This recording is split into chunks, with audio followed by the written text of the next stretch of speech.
মশামাছি বসা হারাম।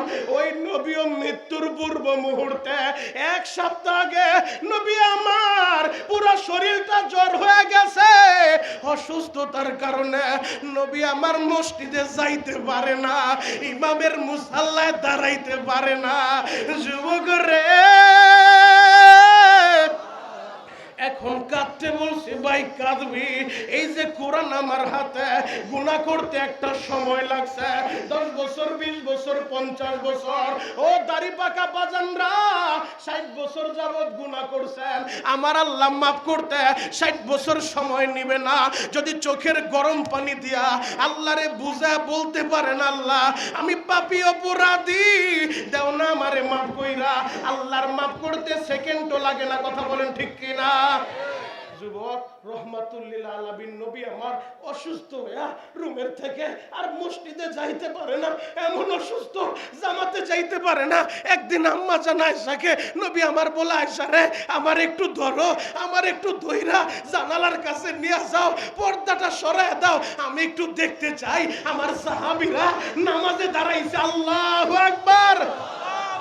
মসজিদে নববীর সাথে আমার নবীর কামরা ছিল, আম্মা জান আয়েশার হুজরা, যেই জায়গায় নবীজির রওজা। ও হাজিরা যারা হজে গেছে তাদের জিজ্ঞেস করেন, নবীর রওজা যেটা, এটাই ছিল নবীজির রুম, সাথেই ছিল মসজিদ। আম্মা জান আয়েশার কাদের ভিতরে বর কইরা নবী যখন বসতে পর্দাটা সরায় দিছে, আমার নবী তাকায় দেখে আবু বকর ইমামের মুসাল্লায় দাঁড়ায় গেছে। আবু বকরের পিছনে সব সাহাবায়ে কেরাম সারিবদ্ধ হয়ে নামাজ আদায় করে। আল্লাহু আকবার। নামাজের এই দৃশ্য দেখে নবী আমার কান্না করে।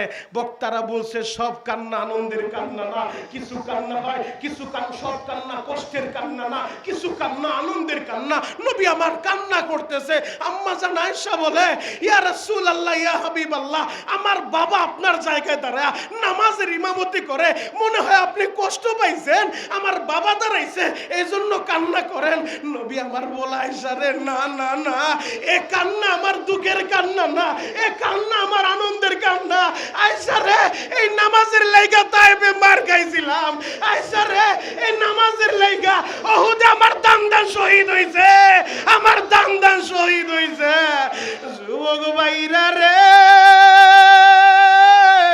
এই নামাজের দৃশ্য দেখা নবী আমার বলে, আয়েশা রে, আজকের কান্না আমার আনন্দের কান্না, এই নামাজের জন্যই তো আমি মার খাইছিলাম।